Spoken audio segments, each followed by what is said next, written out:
I'm Jason Sylvia, and this is the Creative Capital Show. A show about creative people and how those creative people turn into entrepreneurs by taking their creativity and turning it into a business and facing all the trials and tribulations along the way.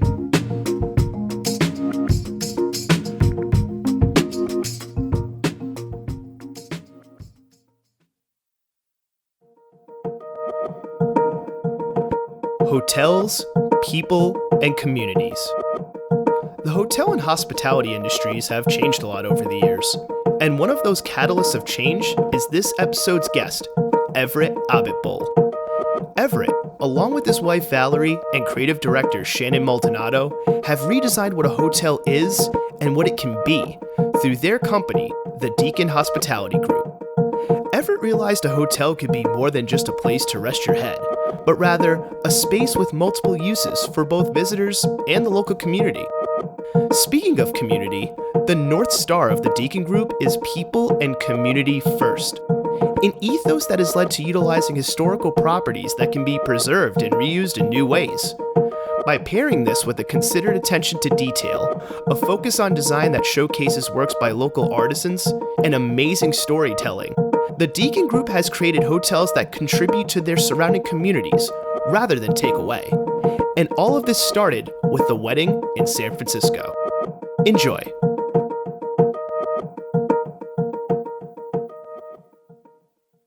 The first question I want to ask is, you're part of a husband and wife team. You have a background in transportation, taxi business, which I'll get into in a little bit as well. And your wife, I understand, is retail operations. And you never intended to be in the hospitality industry from what I was reading during my research. Yet this all seemed to start with you staying at a hotel in San Francisco. And that was the catalyst for all this. So what is that story? Yeah, it was interesting. Val was working for Urban Outfitters at the time. Their headquarters is down in Philly. And she'd been there for probably 5 or 6 years. And I was winding down the taxi company. And we had a wedding in San Francisco for some family who actually are from Rhode Island. So kind of how we know the state and have been around Rhode Island for so long is through Val's aunt and uncle. And their son was getting married. And we flew out prior to going. There were probably 3 hotel options, all really expensive, or what I thought was expensive. And I would say we were probably the oldest of the young cousins, if that makes sense. So, we were in our late 30s. Most of the cousins were in their late 20s to early 30s. And, the Fairmont Hotel was $600 a night, which was definitely not something we were looking to do. And we ended up reaching out to the venue itself because we did see that they had some rooms, although they were not offering them for stay. So a place called the University Club. It's kind of like a membership, base group that has a library, has kind of like a den area, a bar, and then a pretty robust racquetball program, which it seems like what all the members really use the space for. And our cousins were getting married on the the event space floor. So they were willing to make a deal with us on using the rooms there. And I think it was a week before we got there, we got a call from their general manager who said, "Hey, I see that you guys kind of all book these together as a family, and I know the wedding's here. If you didn't need turn down service or us to kind of change your, make the bed each day, we can give you a better discount and we won't have to staff up for it." And, we said, yeah, sure. We got there, and I can't tell you the rooms or anything special, but what was special was, we had 20 of us staying in one place and kind of left all of our doors open and, did things as a group, which you kind of rarely do, right? You've got all these barriers in kind of hotels, whether they're lobbies or elevators or a lot of rooms, and kind of planning 20 people to arrive at one place at one time is always a pretty large feat of strength, right? So we walked away after that weekend thinking, wow, this was a pretty special weekend to do things, as a group with family in a way that probably wouldn't have happened if we stayed at the Fairmont or one of the other hotels that was recommended. I don't want to single them out because it is quite a beautiful place, but it wasn't in our budget. And, like things in life, it kind of gnawed at me and Val for about 3 to 6 months about why we had such a good time and what it was like staying in a group like this. And we just started looking on Airbnb and saying, hey, are there any places we could rent that you could sleep like 25 people that were in a city? Not, you could kind of find that if you went rural or went coastal, but it was really hard to find in Philly. It was really, really hard to find kind of in any of the cities we traveled to. And that was kind of the beginnings of how the Deacon came about. Gotcha. So what I find interesting about you and I think this conversation is that usually on the show, I get creative people who then take what they do creatively, like they know the creative side, and then they have to figure out the business side. So one of the reasons why I wanted to do this show is to help people out and share those experiences and knowledge so that other people can be helped and benefit from it. What I think is interesting with you is that you already had or have, I'm not sure which one, a successful business. You had a taxi company, and it was, let's see, I think it was like it's a taxi company in Philadelphia, and it was the largest privately held taxi company in the US, if I'm not mistaken. And you were one of the first fleets to do hybrid taxis. So you all had all that going, and you already knew how to like run a business, found a business, the logistical things of creating a business in and of itself and making it successful. So you had that going. What made you, or what were some of the moments that you were like, hey, I have this thing going, I'm going to pivot into something else completely, hospitality industry, and focus on design as well, which I have some questions about that later on. But what made you want to do that leap? Well, the leap was definitely forced, right? So it's easy to say in 2 words, right? Uber and Lyft. I started a taxi cab business in my early 20s. Didn't have intention to be in that industry, but knew it from growing up around it. I was in Philly after going to school in Rhode Island. I moved down to Philly to go to law school. Started that business with 3 cars. 3 cars grew to 6. 6 grew to 10, and then at some point I picked my head up, and we had a pretty sizable fleet in Philly, and then was asked to partner with somebody, and then the business grew quite rapidly. So we ended up with about 5,000 cars in 5 cities, and provided a lot of services from credit card processing to call center services for kind of other fleets, and really were able to grow the fleet because we were really, the only guys in town who wanted to put wheelchair accessible or hybrid cars in service. There was, I could tell you that like it's when altruism and an opportunity really meet with one another, it was just that. I'd grown up with someone who was in a wheelchair their whole life. I kind of knew the limitations, as you got older as to how you can get, in and around a city. And on the hybrid side, it just kind of made sense that our drivers had less of an expense with gas, and those 2 things acted as accelerants. Sold a portion of the business pre-Uber and Lyft. And then when Uber and Lyft came, our big investor or kind of owner really took a position of, treating the business more as a commodity, right? Because these things were called medallions and they had value at a time. So there was this real desire to kind of fire sale these companies, but they were pretty much the largest fleets in each city, so they were very hard to sell. And it also, kind of what I would call a bit of my awakening in that, maybe there's a way to lead in business with people first, and economics will trail.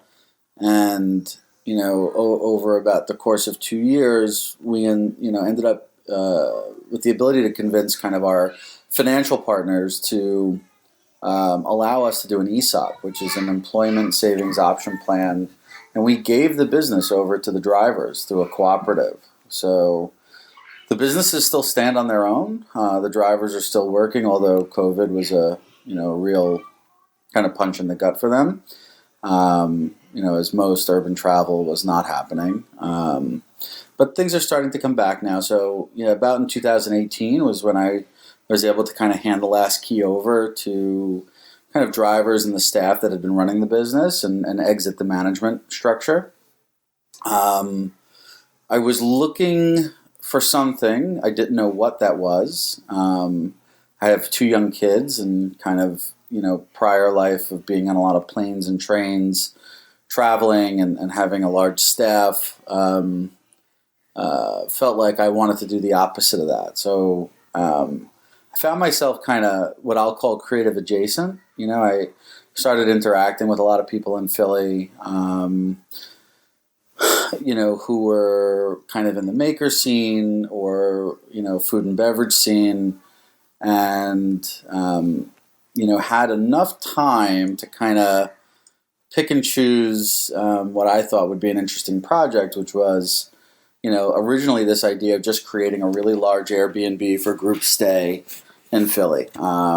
We live in a neighborhood that lost most of its public spaces to kind of residential development, condos, I'll say. And a lot of our, what I'll call hard corners, like where you would have a small store or a coffee shop or a hardware store, were also kind of evaporating. And it was bothering me. It was changing how the neighborhood felt and looked. It was moving people out of a neighborhood. It was closing places that used to be very public and making them private. And this church came about, and the church was really in disrepair. It was about a 120-year-old building. The building was made of Wissahick and schist, which is this big kind of stone that's very common in PA. And that was starting to kind of deteriorate and or separate from the building structure. And the congregation had stopped using almost 90% of the building, only using a small portion at this time, and was looking to move. And they put the building up for sale. And honestly, we lost. We were not the highest bidder. It went to somebody who was going to unfortunately knock it down and build townhouses. And during that time, a congregant filed for injunctive relief with the city, pleading that this church was really meaningful and had historic value. And it being, one of the oldest African-American, Baptist congregations in the United States, she certainly had merit. So they moved quite quickly, the city, along with the state, and put a historic designation on the church within 3 months, which the developer decided, I'm no longer interested. I'm not going to renovate this building. It's got no value to me. So the congregants came back to my partner and I and asked if we were still interested. And it was right around the time that I kind of felt strongly about, this experience in San Francisco, or strong enough about it to kind of, take that challenge and that risk. And we bought the church. We spent about a year doing, I just would call it public engagement, held a bunch of meetings in the basement of the church, which is its always intended use. That was the community center, to understand what people felt were kind of uses for the space other than our use, which was only going to take up a portion of the building. It's about a 32,000 square foot building, so it's quite large. And, the neighborhood said, hey, we really don't have a place for children. We don't have kind of daycare in the area. We're traveling, 15, 20 minutes either north or west or east to find that. So we used that opportunity to kind of talk with a bunch of preschool operators and owners, and a group called Aspen Grove moved into the building in 2018, late 2018, as we were wrapping up construction on the Deacon.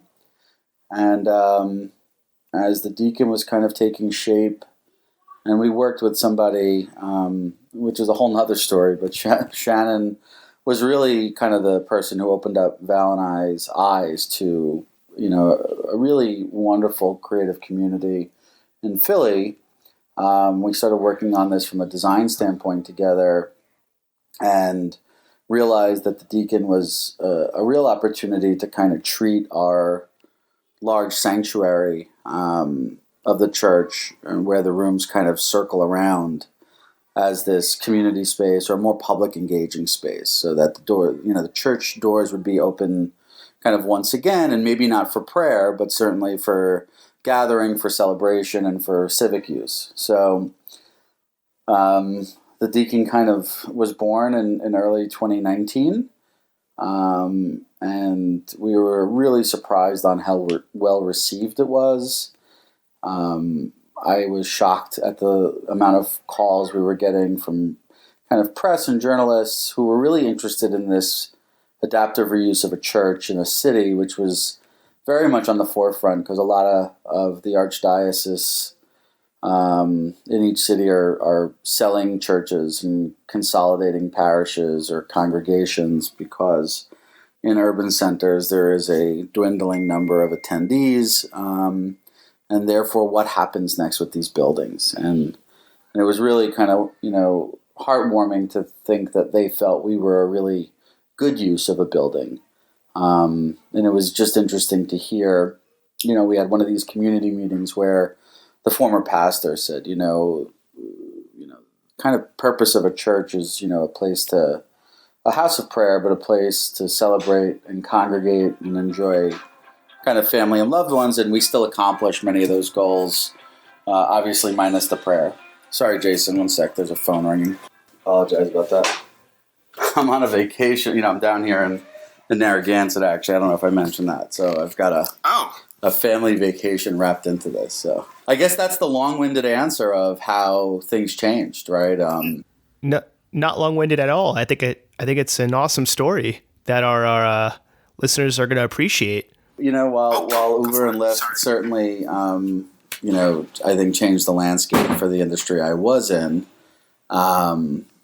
it led me to a really special place that, I'm quite happy. Both Val and I think through the Deacon and really this project in Providence has been an unbelievably special process for us. And, where you would think COVID would have made things that much more difficult, while I won't say there weren't challenges, the kind of depth and talent here in Providence and in Rhode Island in general, at least in our kind of small field of, hospitality and design, is just, I don't think people realize it around the country, how strong it is here.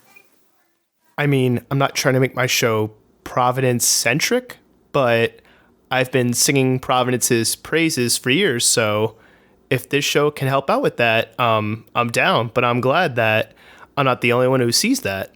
So thank you. Thank you for that. I'll say it on behalf of the city. Thank you. 'Cause you're right.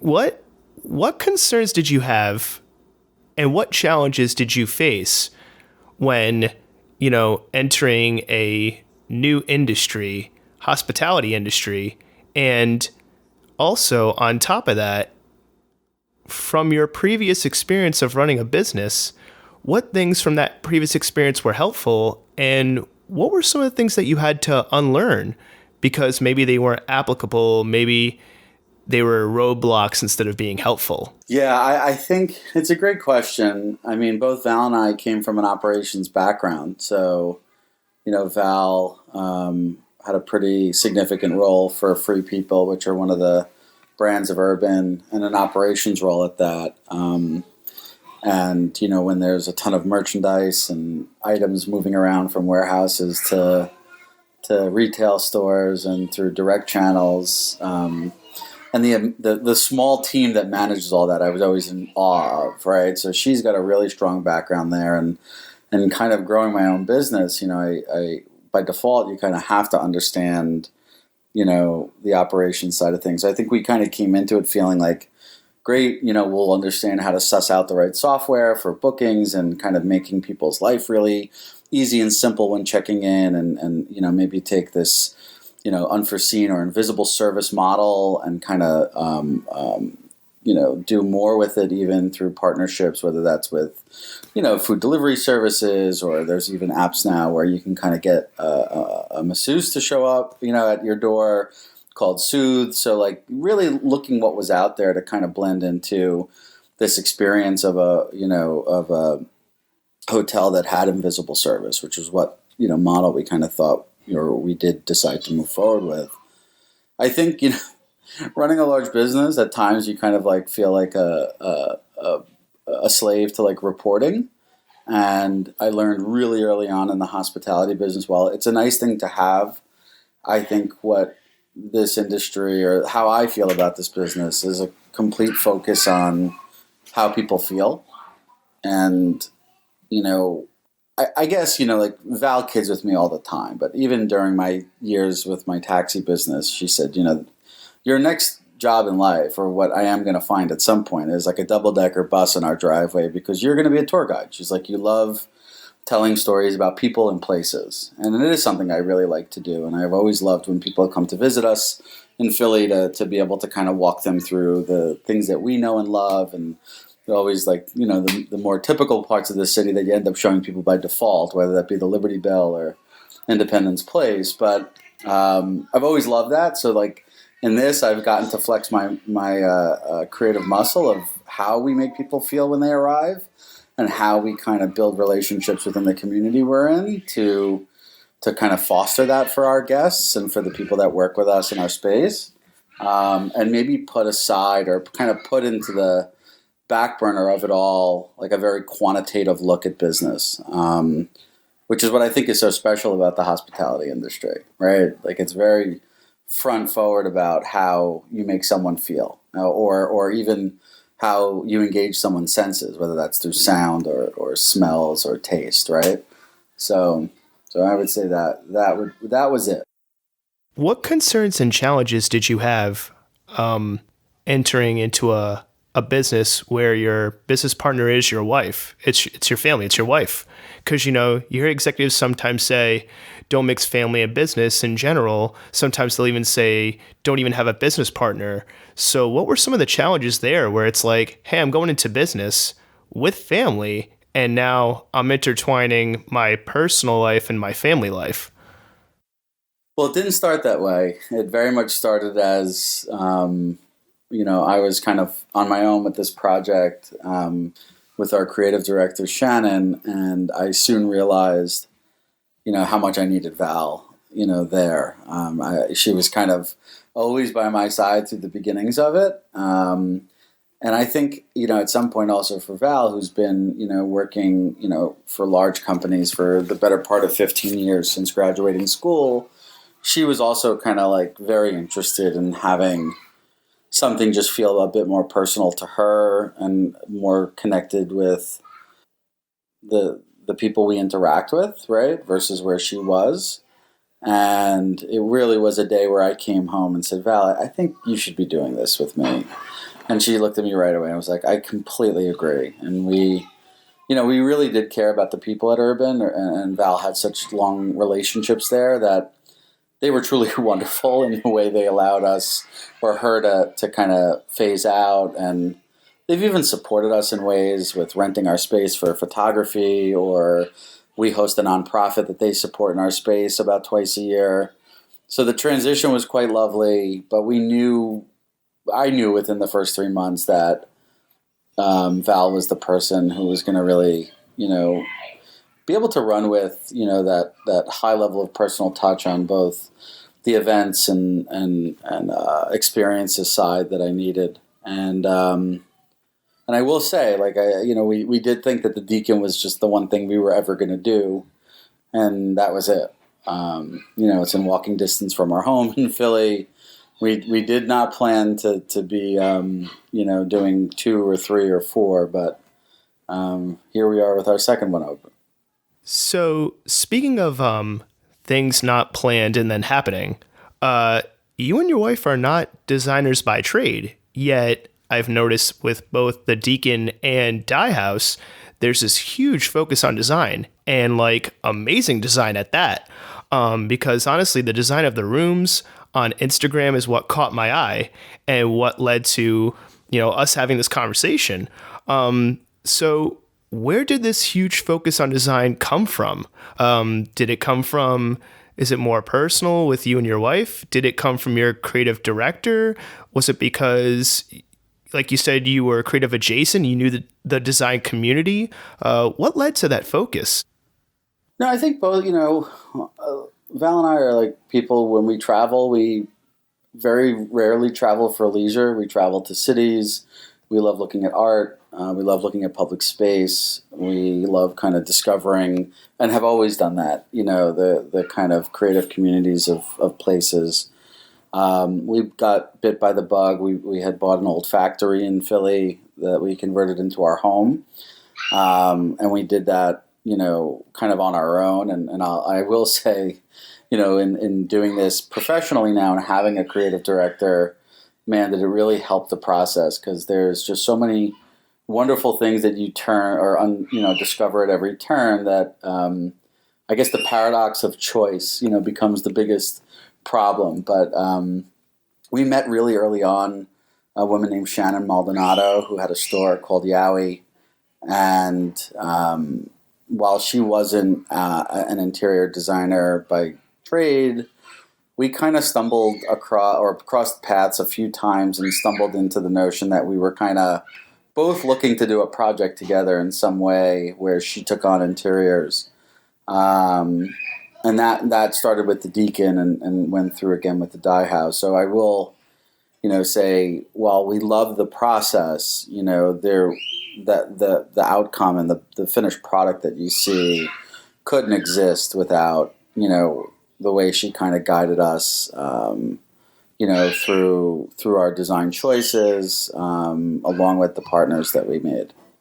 So I saw on the website, community first hospitality, and you're definitely a people first, community first type of person. Could you, and I love the concept, by the way, could you explain what this idea of community first hospitality is?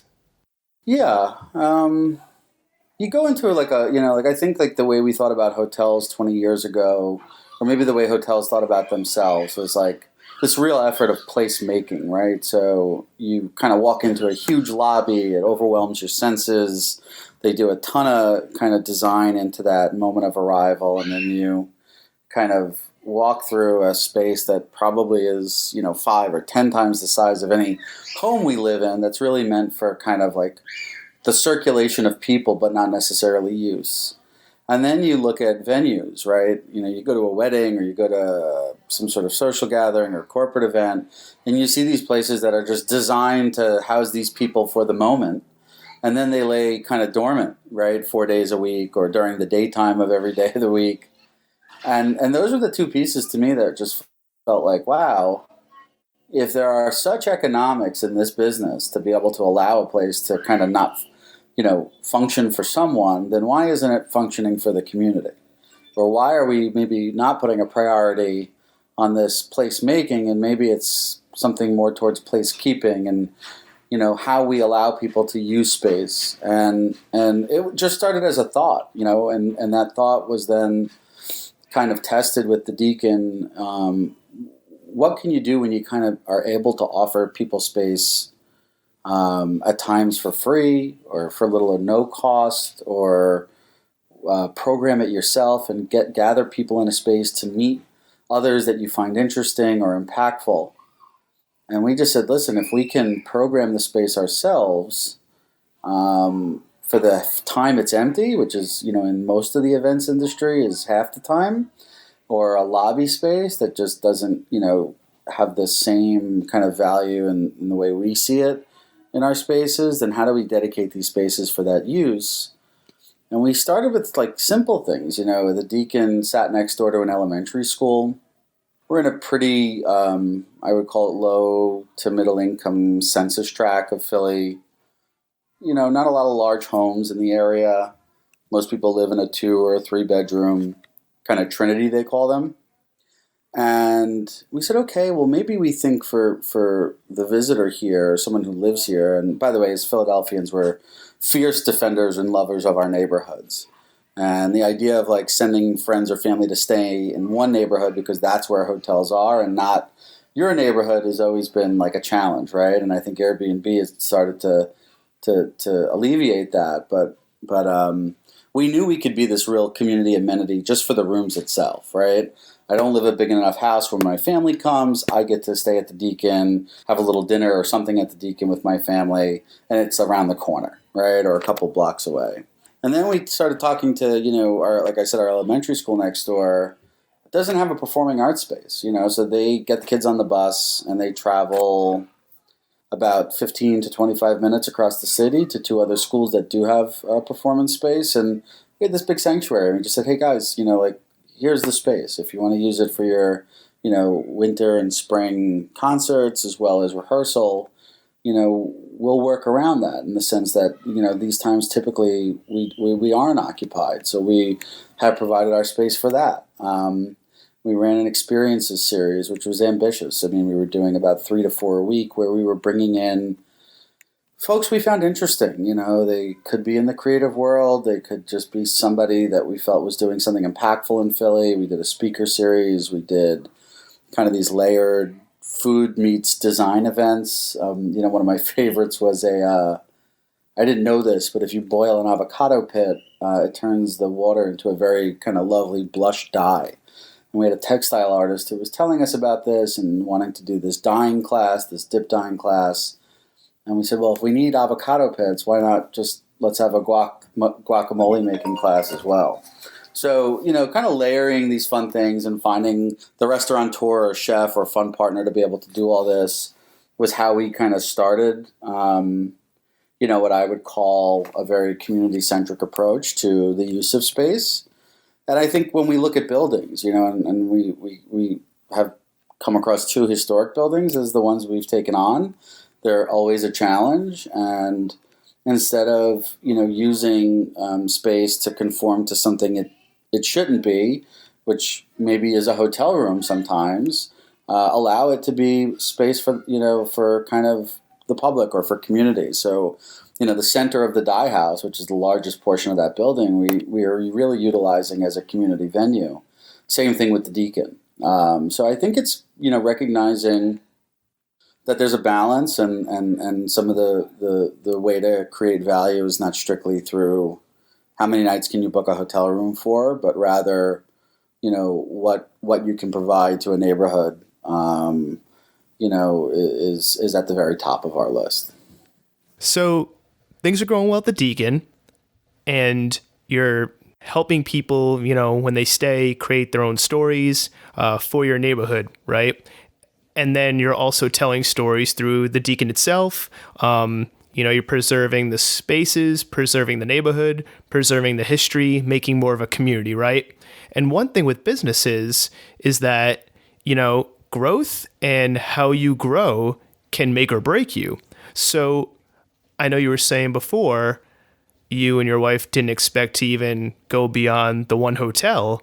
So what were the factors that played into, this is the right time to expand. This is the right time to scale the business.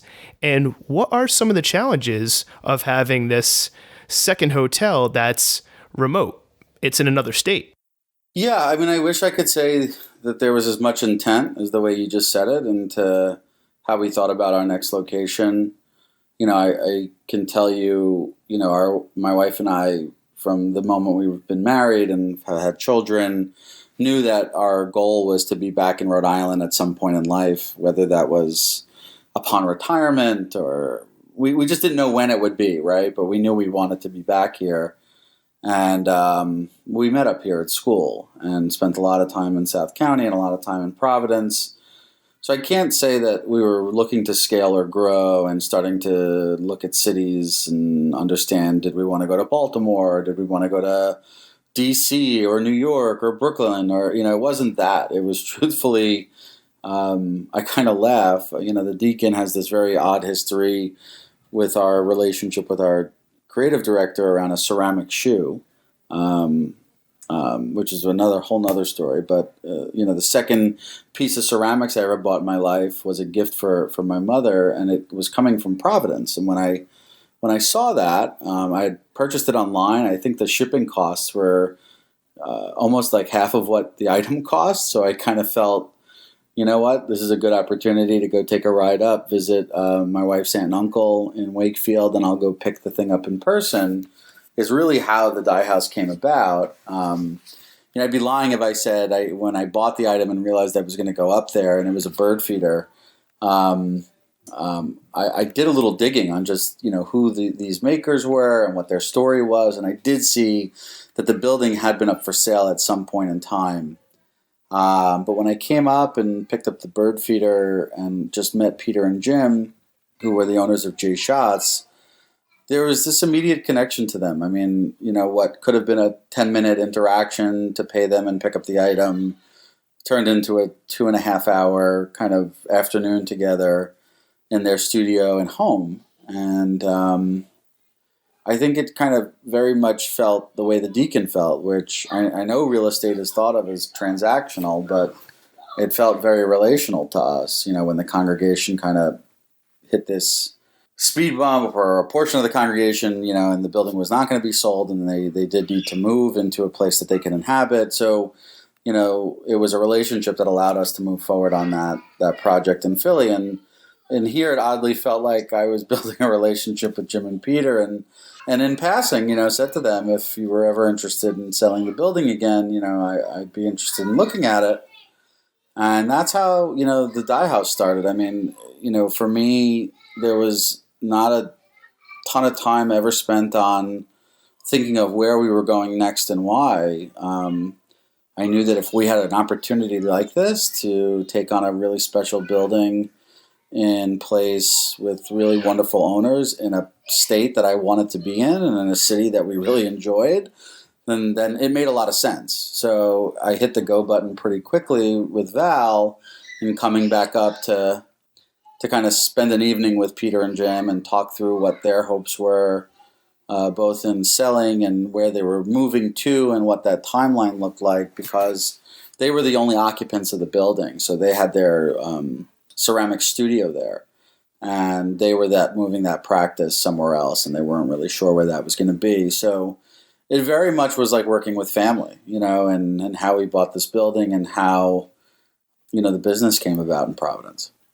So I want to ask about, when it comes to picking and choosing the buildings that you'd pick with both the Deacon and Dye House, it seems like history is a really important factor. Could you go into a little bit of the history of the building of Dye House? Because there is a history there, and it's even incorporated into the name, if I'm not mistaken.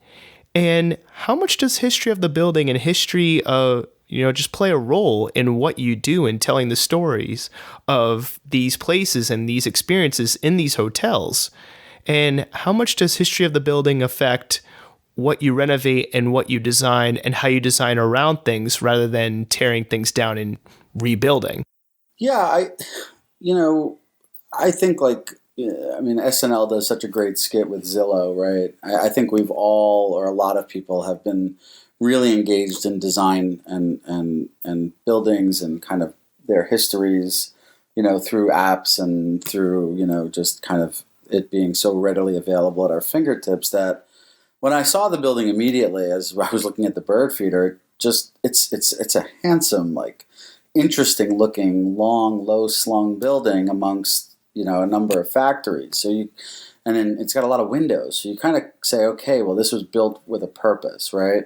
And I think a lot of people would want to, learn or understand that. I knew I did when I saw the building as to what was this used for and when. So I will say that I kind of feel like the building chose us. Different than the Deacon, the Dye House was already renovated to a pretty high standard.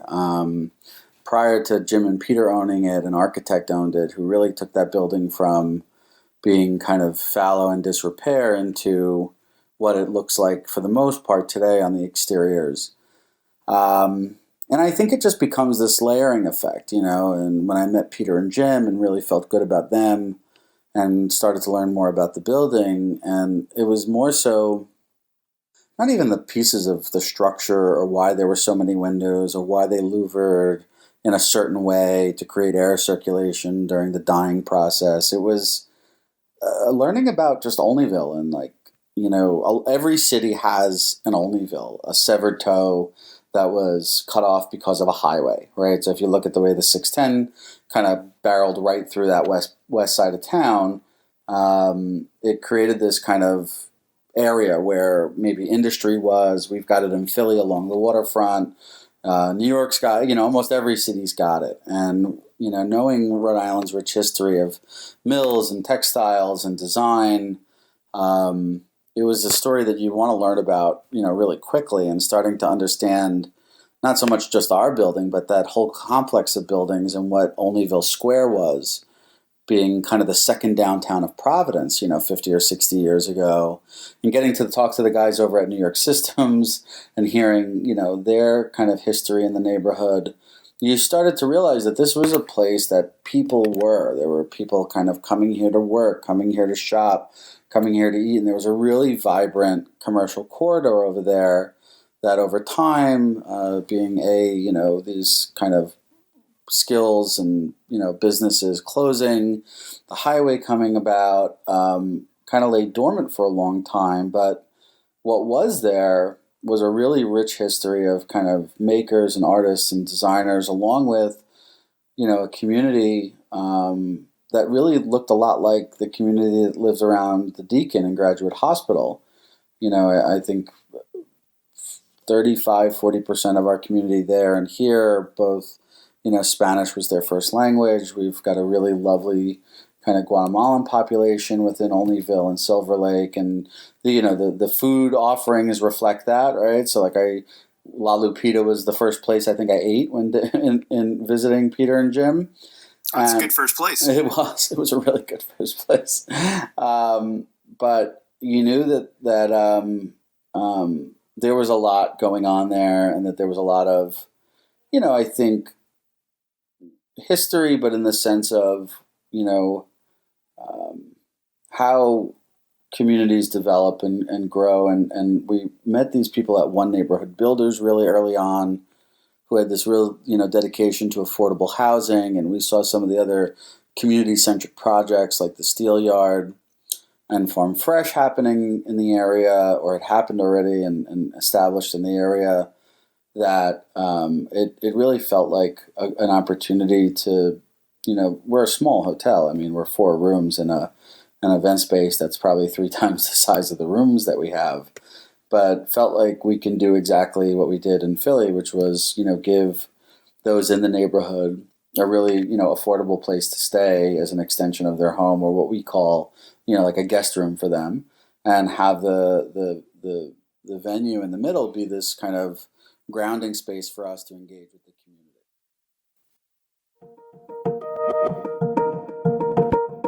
Be a fan first. When Everett said his next career in life would be buying a bus and becoming a tour guide because he loves his city so much, that struck a chord. Because Everett, at the end of the day, is a fan. He's a fan of his city, where he found his first property that would later become the Deacon Hotel. He was a fan of the history of the building, so he made sure that history was preserved. He was a fan of Shannon Maldonado's work, so much so that she became his creative director.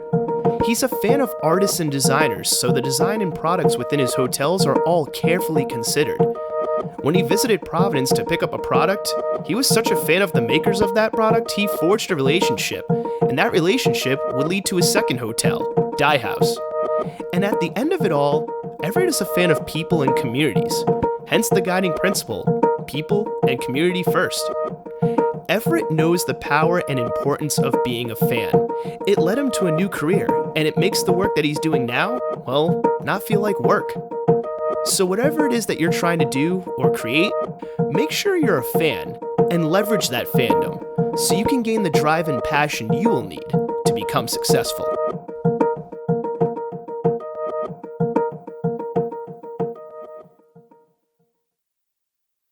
From what you were just talking about, right? You were highlighting all these other businesses and the community and the neighborhood. How important is that? How important is that to the success of your hotels, of your properties? Is that you're not just highlighting and focusing on your business, but even just from your website, and the way you were talking about the communities around your hotels, you put a focus on highlighting other businesses in the area. So how integral is it to your success that you're not just highlighting yourself, but others around you as well?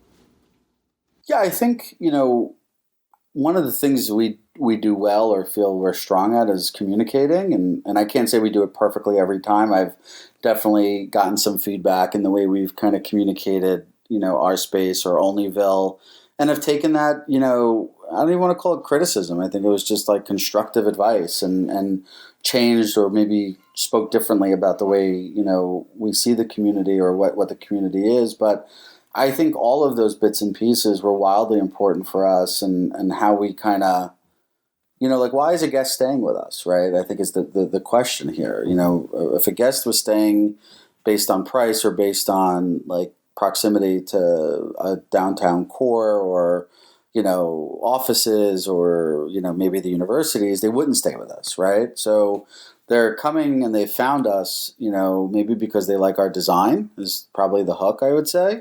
Or maybe they're even more in tune with our mission in some way through a friend or a friend of a friend in our Philadelphia location.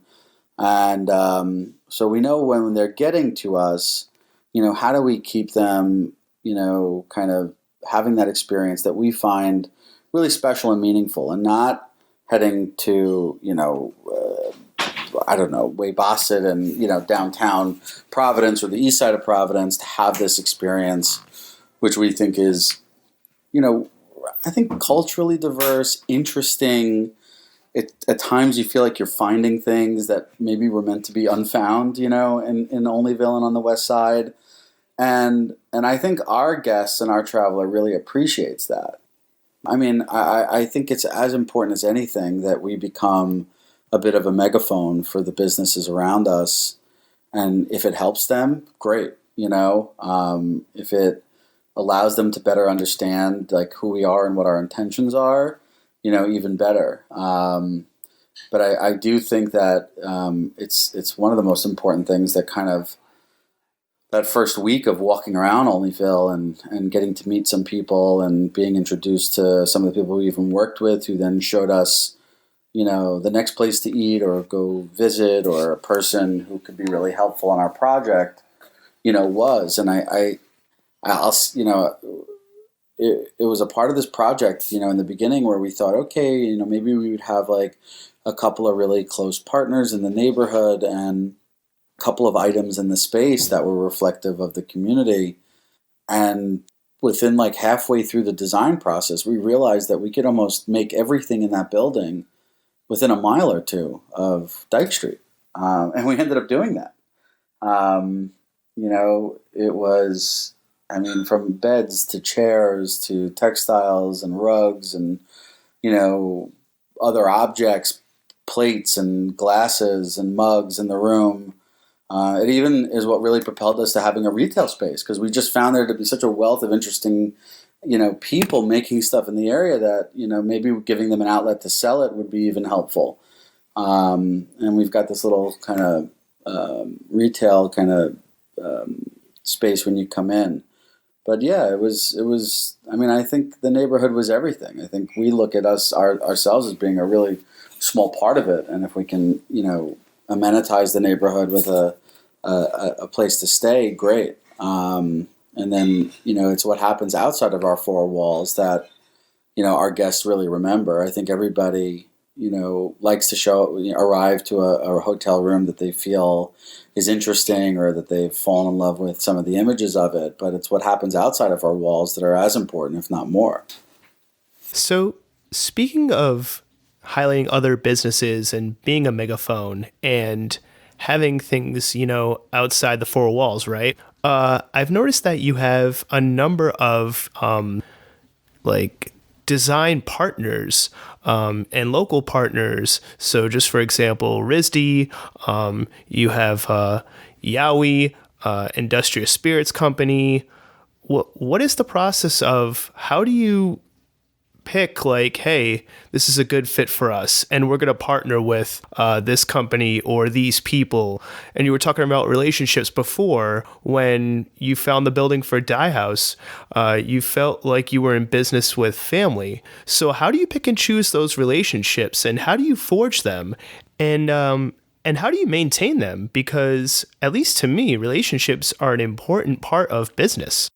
Yeah, I can tell you in Providence, it was really one introduction led to another. You know, we met one person who was going to make some mirrors for us. They introduced us to somebody who was making vodka. I mean, that was the truth, right? So it was this very much friend of a friend of a friend that we ended up in a circle of people who had businesses in the area, that we started to work with. And I think, the design process is one thing. I think that the challenge we faced during COVID was that some of the businesses that were there and that maybe we weren't, commissioning a bed or, a chair or a lamp for, like the restaurants in the area or some of the nonprofits in the area during COVID, it was really challenging to kind of have that, connective tissue built. But we reached out to the folks we could learn about in the neighborhood. So What Cheer, which is the flower farm behind us, Manton Avenue Projects, which is a great nonprofit that supports a lot of the kind of youth in the community, One Neighborhood Builders. We kind of looked at them as probably the bedrock, or core groups that we can talk to and share our space with and offer it to. And then hopefully those introductions or that beginning would, help us meet new people. And it did. We met with we were introduced. So the RISD partnership actually is in a room that unfortunately, because the students did not come to, or were mostly not on campus, we postponed. And we met a woman at Nicholson File who received a Design Catalyst grant from Design RI and was in need of space and really was focused on kind of the indigenous community, or I should say, the community in Olneyville and on the west side that were, born outside the U.S. For her weaving and dyeing practice. So we've given them space in our building. They've got their looms set up there. They're about to start hiring now, so we're going to be on a campaign to find those who are interested in producing some of the textiles and items that they're going to be making through this project. And as the hotel, we kind of have the benefit of being able to be the end user. So we are pre-buying a bunch of the wares and materials so that they kind of have a built-in customer base. But it's things like this that allow us to then, I would say, beyond the items in the space, are now getting to meet and introduce people who can see value in the use of our space. And I think those are the next steps. And as we, slowly come out of COVID and just understanding our neighborhood faces a different set of challenges than others. We don't have, a really high vaccination rate right now in the area. I know that, there's been a campaign to really help more and more people gain access to this type of healthcare. So just figuring out ways that we can plug and play ourselves into being that support button is important. So I want to ask about storytelling, because I think it was Gary Vaynerchuk who said every business, big and small, because of the way things are now with social media and the internet, needs to be their own media company and really needs to tell their story. So businesses tell stories, or they should be. And I think you and your wife are, as far as storytelling, when it comes to both hotels, are doing an amazing job. So it's amazing storytelling. What is your storytelling process, or what goes into it?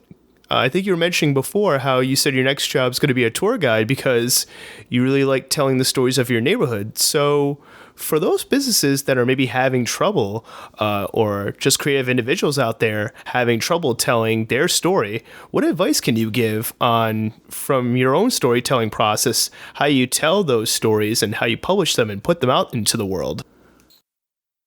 I think that just the stuff we've been involved in is terribly interesting to me, and I do feel like a fan half the time I arrive to work, whether that's getting to see somebody we're working with who's physically making something for the Deacon or the Dye House, or who's putting together a piece of programming or an installation.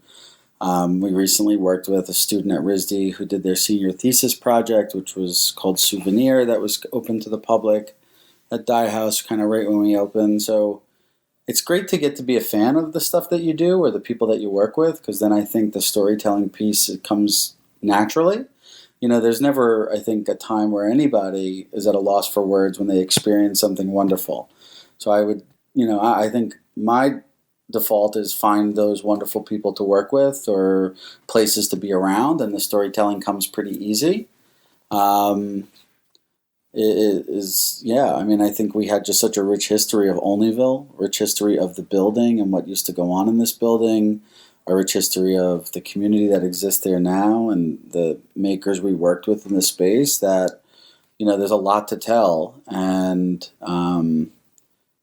I think it's really fallen into that category for me. I've just been a fan of the people we've worked with and the spaces we've gotten an opportunity to be. I think we're just a steward of these spaces for a small glimpse of time, right? And the hope is that they get to continue to be used in a way that, I guess, in our sense, feels a benefit to a community. And I think that's how I see it. I think that's the easiest way to be a storyteller. I saw a post on the Instagram for Dye House where it said something like focus on the details, or something to the effect of focusing on the details. And both Dye House, because I've seen it in person, and the Deacon as well, both are very good at focusing on details, both big and small. How do you choose what details to focus on? And how do you choose to consider what details are going to be important to a guest? How do you go about that?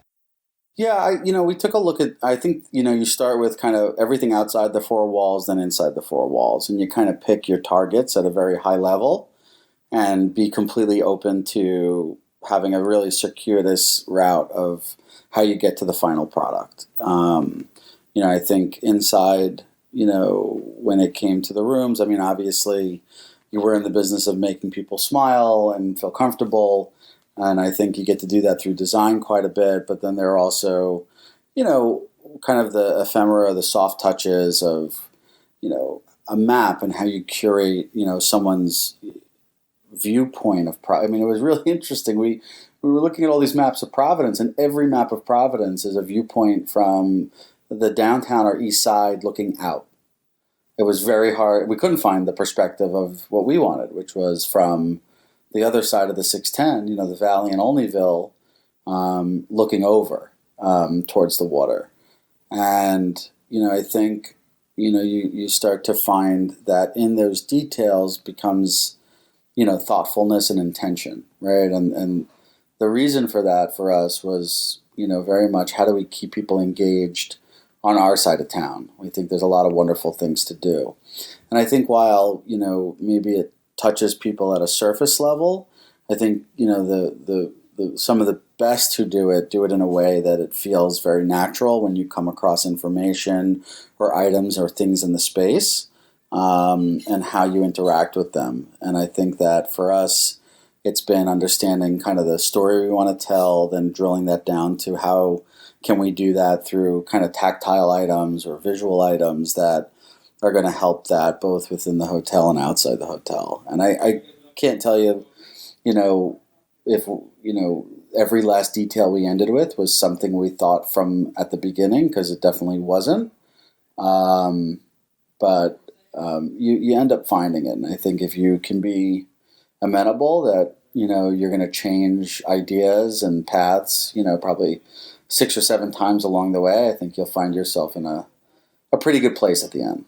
So keeping on the idea of details, and, both your hotels definitely focus on them, and all things are considered. I want to ask, so I had a previous guest on the show on a previous episode, so some shameless self-promotion for anybody who's listening, Mr. Aaron Clemens. Go listen to that episode. and he was with another hotel in Providence called the Dean. And one of the challenges of the hotel businesses in general, he said, is that the hotel business is really 24/7, if you think about it, right? And you got to tackle the details and you got to take care of the guests 24/7. So what kind of challenges does that bring up for you? Is that you have to tackle the details and things 24/7 for the guests. And especially now that you have multiple properties and one of them is remote. So what things pop up from that perspective that's like 24/7, and how do you handle them? Yeah, I think, I got to speak to Aaron, and he's a really lovely and nice guy, and the Dean was just a great place to stay while working on this project. Their GM there, So was wonderful to us, and really enjoyed that place, and made working in Providence really easy. But we have a little bit of a different approach. I don't want to say this to sound as if we abandon guests at some point, but we try and think of the things and stuff that they'll need prior to arrival, because we are that kind of unforeseen or invisible service space where we bridge the gap between, Airbnb, which I think sometimes people feel can be a bit of a roll of the dice about how clean a place will be, or will there be enough towels or enough forks and spoons, right? And bring a really high level of professionalism to it.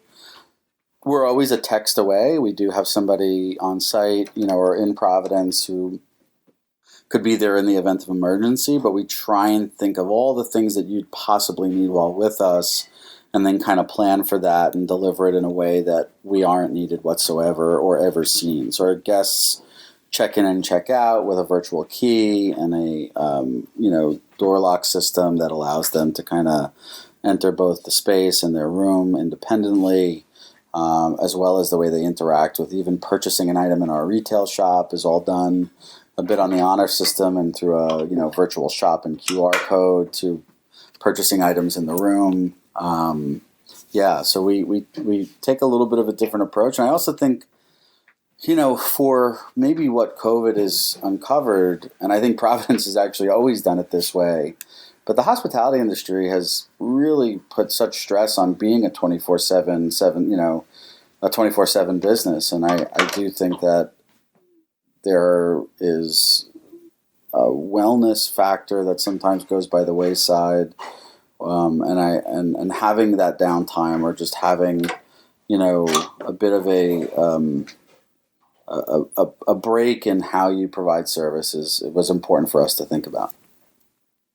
So that approach, that non-24/7 approach, and also this approach of focusing on other businesses in the area, those are some details that lead into my next question, because I noticed using the Dean as an example, and then using like the Ace Hotel as another example, their hotels, they have cafes and bars and other businesses that are separate businesses, but they're housed within the building. So it makes the hotel a destination for the neighborhood, even if someone's not staying there.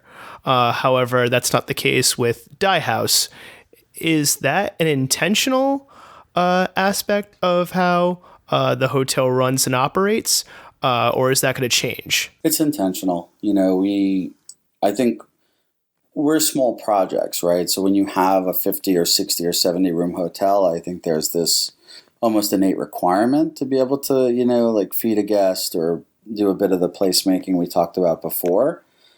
I think for us, we would feel really awkward in providing kind of like destination food and beverage inside of Olneyville when we think so highly about all the places that are around us, And if you want a bite to eat, we would love for you to go down to La Lupita, or we'd love for you to go grab a drink at Justine's, or if you want to grab a coffee, head over to Riff Raff, is really kind of getting people engaged with outside the four walls on that sense. And, we do like small hospitality, and with that, I think we get the opportunity not to have to provide those, F&B options. I mean, we have coffee in the room and really lovely pour-over kits.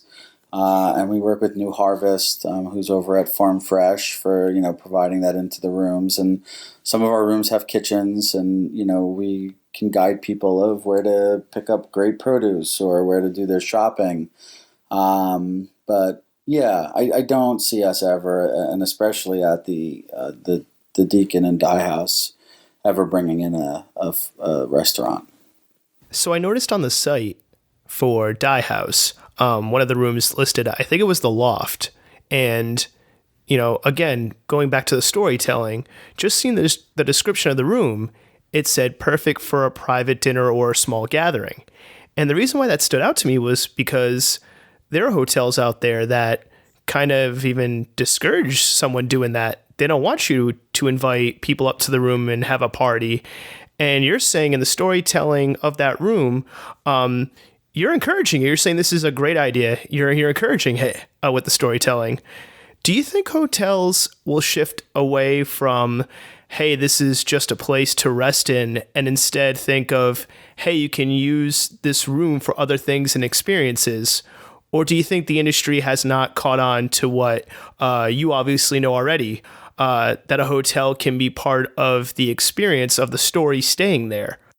Yeah, I think that there's definitely this, well, I don't, I'm a local. I don't need someplace to stay overnight, but I really want to have this cool or large space or larger space than my home to entertain in, right?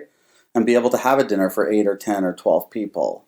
There isn't that. You can't find that. It's really difficult, right? It's either you go to a restaurant, but it's definitely not an offering at hotels. And for us, it was like, all right, well, how do we build something like an apartment and also kind of almost insist on the idea that you kind of bring people here and this becomes a place to kind of make memories or gather. And, even, with the loft, what's interesting is we have a lot of people who rent the loft who don't stay overnight. They say, hey, I'm going to have a 40th birthday party and, we want to cook and have something really lovely and intimate and, and have 10 people, but I don't have a table for 10 at my home. And that's kind of like what we love is like the multifunction of that space. And we talk about it and we intend for it to happen. Because we do think that there's it's been tough for me to find that in the market. I think what you've started to find are people using Airbnbs in that way, but even Airbnb is starting to discourage. I think they're really explicit now about having events or parties. And I think that there's always, this concern of like how people respect a place or, the community with which it's in. And, I think we have enough hands-on approach of like how we interact with our guests and what their intentions are. And we feel comfortable doing that. I'm glad you brought up Airbnb is even now discouraging that, even though Airbnb was kind of using the idea of, hey, use Airbnb as a gathering space. And this leads to my question, that there's definitely been shifts in the hotel industry and that there's different types of hotels now, whereas before it was just it was either family oriented or you were a business traveler. And now the hotel industry is changing and you're a part of that change. How much do you pay attention to the industry, the hospitality industry and its changes? Or are you not even paying attention to that and you're more, hey, we're just going to do our own thing? I think, you pay attention no matter what, and it's not because you're trying to get some leg up. I think you just become a fan of what other people are doing, and I think that's one of the great reasons I pay attention to the industry is to see other projects and understand how they are different or benefit, people. And I've gotten to stay in places. I was just up in Taurus in North Adams, Mass, which I love that place. I thought everything they did there was perfect, and it's a smaller scale hotel and they've got some food and beverage there, but not, a huge menu. They just do a couple of things, but they do them really well. And I really appreciated that. And they have this connective, kind of tissue to nature there. So I think like I pay attention, but I pay attention because I'm in an industry it's really fun to pay attention, right? Or like your homework or your research is getting to go to places that are quite wonderful. I will say, like, the hotels of my parents' era are very uninteresting to me. Big lobbies or, like a Four Seasons, right? Like, just not something that attracts me or I would find myself staying. And I understand that there's a guest, for that product and they, I'm sure do a lovely job in the way they kind of amenitize rooms and space. But, you know, I guess, you know, the things I've found interesting are kind of the more, you know, I would call it quirky ends of the hospitality industry, or the ends that are kind of fostering community or other reasons to gather in their space rather than just staying there. What we're doing, I don't necessarily feel like we've got some like path or mission that is so well defined. You know, our next project we're working on is actually a hotel and student housing project blended together, which seems very bizarre to some people I explain it to, but others like kind of get it right away. You know, so I think like we kind of theorize what we feel will work or what we feel would be appropriate or what we feel we would travel and go see, and then we hold our breath, you know. And we did, you know, like I think it was a bit about providence, you know, like we thought something, we worked really hard at, you know, bringing our vision to life, and then we hold our breath for a moment and we see, do others feel the same way? And I think that I can't point to one thing that is our North Star per se, but as far as from like a business strategy standpoint, but I think our North Star is people and community. And I think if you put those at the very top of the list, you'll find yourself as a place that people have interest in staying or interacting with. What do you think the future holds for the hotel industry at large and for your hotels and your properties as well? What are some things coming down the line that you're excited about? Like, for example, this new project where it's hotels and student housing being blended together. Yeah, I don't, you know, I mean, if you like read like what the news reports, right, extended stay hotels is like the largest growing sector of the market. And I think that's in direct response to Airbnb, right? Renting a home with a kitchen that feels more like a dwelling is something that the larger hotel brands feel that they need to compete with or have an offering for. I was never someone who worked for a big company, so I don't know that experience of traveling based on points or loyalty system. That's a bit foreign to me. So I don't know, you know, how, you know, these rooms that I think have been really affected, and I think the business traveler of tomorrow is going to look very different than it did yesterday, right? With COVID and how things have been very much amenable to working remotely, or not even working in the city where, you know, your company is. I do think that nomad of someone who can work from anywhere is going to change the way hotels offer things to guests, you know, and it wouldn't be completely obscure to see guests staying for 2 and 3 months. I started to see like membership packages pop up with places like the Standard and, you know, offering people kind of like a fixed rate per month and stay at any of our locations. And I think that might have some legs, or that seems interesting, right? Because it's kind of like bring your laptop, bring your toothbrush, and a couple, you know, some clothes, and you're in a different city, you know, maybe every quarter or something like that. Yeah, I think like, you know, the hotels that like fill a lot of the downtown like central business districts, I wonder what's going to happen to them. But you know, I think for us, you know, we kind of get an idea in our head, or we have a place that we're interested in, and I think that place really shapes what the project is. I mean, and that's our next, you know, our next project is in South County, Rhode Island. It's a place where Val and I went to school. We know and understand this place really well. We've had a home up here for 15 years.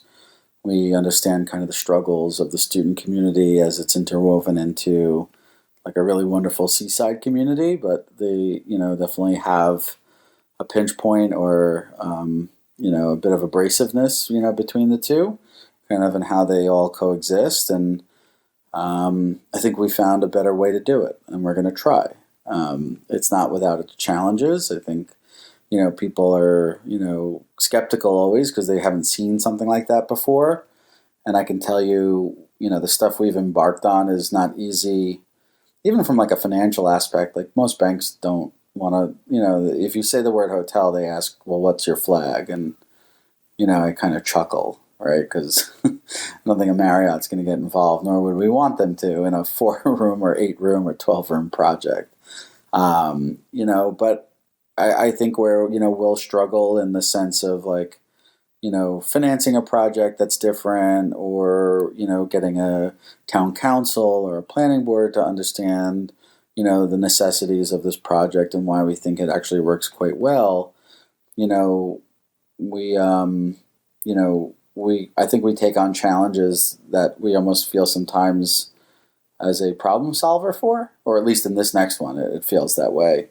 In both, on the student housing side, which I explained before, and even on the guest experience, I think, people are very left to seaside communities to fend a bit for themselves, in the sense that you kind of check in and then go make a reservation somewhere or go to the beach for 4 days.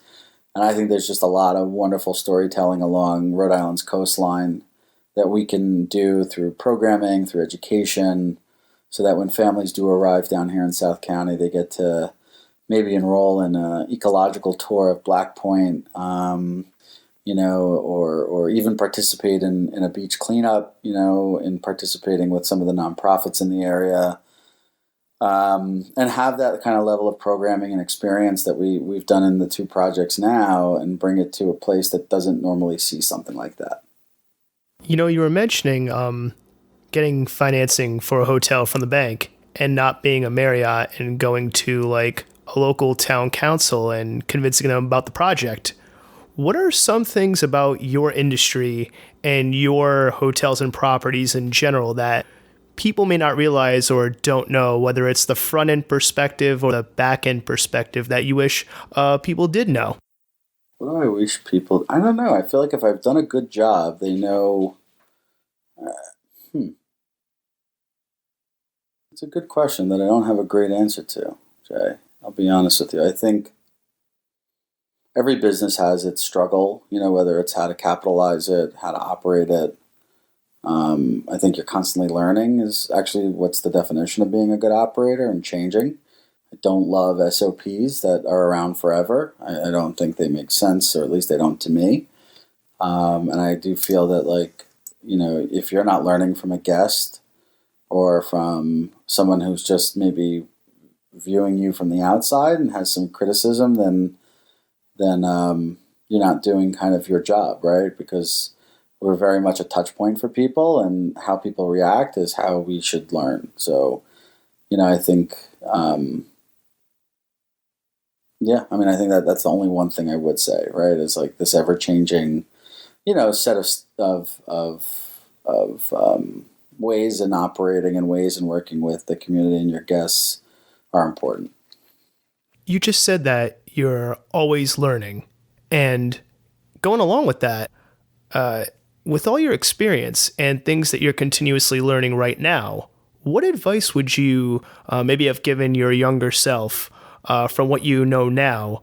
And what piece of advice would you give somebody who's trying to do projects similar to what you're doing, or maybe just trying to start a business, a creative-based business in general?